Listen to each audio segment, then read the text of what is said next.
اعوذ باللہ من الشیطان الرجیم بسم اللہ الرحمن الرحیم وَلَقَدْ جَعَلْنَا فِي السَّمَاءِ بُرُوجًا وَزَيَّنَّاهَا لِلنَّاظِرِينَ، اور ہم نے آسمان میں برج بنائے ہیں اور ہم نے اسے آسمانوں کو اور برجوں کو مزین کر دیا ہے دیکھنے والوں کے لیے۔ ان برجوں کی اصل حقیقت کا ہمیں علم نہیں ہے، اس لحاظ سے یہ آیت بھی آیات متشابہات میں سے ہے۔ البتہ رات کے وقت آسمان پر ستاروں کی بہار وہ دلکش منظر پیش کرتی ہے جس سے ہر دیکھنے والے کی آنکھ محفوظ ہوئے بغیر نہیں رہ سکتی۔ وَحَافِظْنَاهَا مِنْ كُلِّ شَيْطَانٍ رَجِيمٍ، اور ہم نے حفاظت کی ہے اس کی ہر شیطان مردود سے۔ یہ گویا ہمارے ایمان بالغیب کا حصہ ہے کہ ان ستاروں کے ذریعے سے اللہ تعالیٰ نے آسمانوں میں حفاظتی انتظامات کر رکھے ہیں۔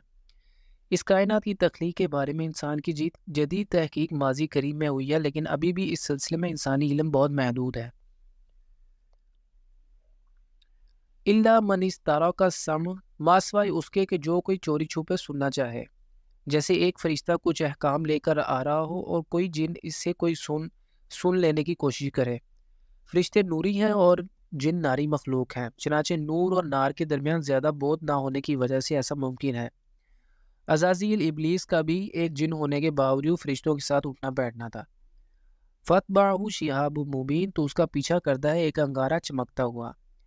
ایسی خلاف ورزی کی صورت میں اس جن پر میزائل پھینکا جاتا ہے۔ یہ میزائل اللہ نے اسی مقصد کے لیے ستاروں میں نصب کر رکھے ہیں۔ وَالْأَرْضَ مَدَدْنَاهَا وَأَلْقَيْنَا فِيهَا رَوَاسِيَ، اور زمین کو ہم نے پھیلا دی اور اس میں ہم نے لنگر ڈال دیے ہیں۔ زمین کے یہ لنگر پہاڑ ہیں جن کے بارے میں قرآن بار بار کہتا ہے کہ یہ زمین کی حرکت کو متوازن رکھنے کا ایک ذریعہ ہے۔ وَأَنبَتْنَا فِيهَا مِنْ كُلِّ شَيْءٍ مَوْزُونٍ، اور اس میں اگا دی ہم نے ہر شے ٹھیک اندازے کے مطابق۔ کائنات کی اس خدائی نظام میں ہر چیز کی مقدار اور تعداد اس حد تک ہی رکھی گئی ہے جس حد تک اس کی ضرورت ہے۔ اگر کوئی چیز اس مقررہ حد سے بڑھے گی تو وہ اس نظام میں خلل کا باعث بنے گی۔ وَجَعَلْنَا لَكُمْ فِيهَا مَعَائِشَ وَمَن لَّسْتُمْ لَهُ بِرَازِقِينَ، اور ہم نے بنایا تمہارے لیے اس میں ذرائع معاش اور ان کے لیے جنہیں تم رزق نہیں دیتے۔ کچھ مخلوق تو ایسی ہے جن کی روزی اور کھانے پینے کا انتظام بظاہر انسانوں کی ذمہ داری ہے، جیسے پالتو جانور، مگر بہت سی مخلوقات ایسی ہیں جن کے رزق کی ذمہ داری انسانوں پر نہیں ہے، مگر اللہ ان سب کو ان کے حصے کا رزق پہنچا رہا ہے۔ وَإِن مِّن شَيْءٍ إِلَّا عِندَنَا خَزَائِنُهُ، اور نہیں ہے کوئی شے مگر ہمارے پاس ہیں اس کے خزانے۔ وَمَا نُنَزِّلُهُ إِلَّا بِقَدَرٍ مَّعْلُومٍ، ہم نہیں نازل کرتے اس میں سے مگر ایک طے شدہ اندازے کے مطابق۔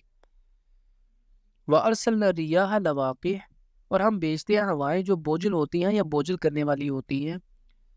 لواقیہ فانزلنا من السماء ماء فاسقیناکموہ، پس ہم نے اتارا آسمان سے پانی پھر وہ تم لوگوں کو پلایا۔ وما انتم لہ بخازنین، اور تم اس کے جمع کرنے والے نہیں ہو، یہ تمہارے بس میں نہیں تھا کہ تم پانی کے اس ذخیرے کو جمع کرتے۔ وَإِنَّا لَنَحْنُ نُحْيِي وَنُمِيتُ وَنَحْنُ الْوَارِثُونَ، اور یقیناً ہم ہی ہے جو زندہ بھی رکھتے ہیں اور موت بھی وارث کرتے ہیں، اور ہم ہی وارث ہوں گے۔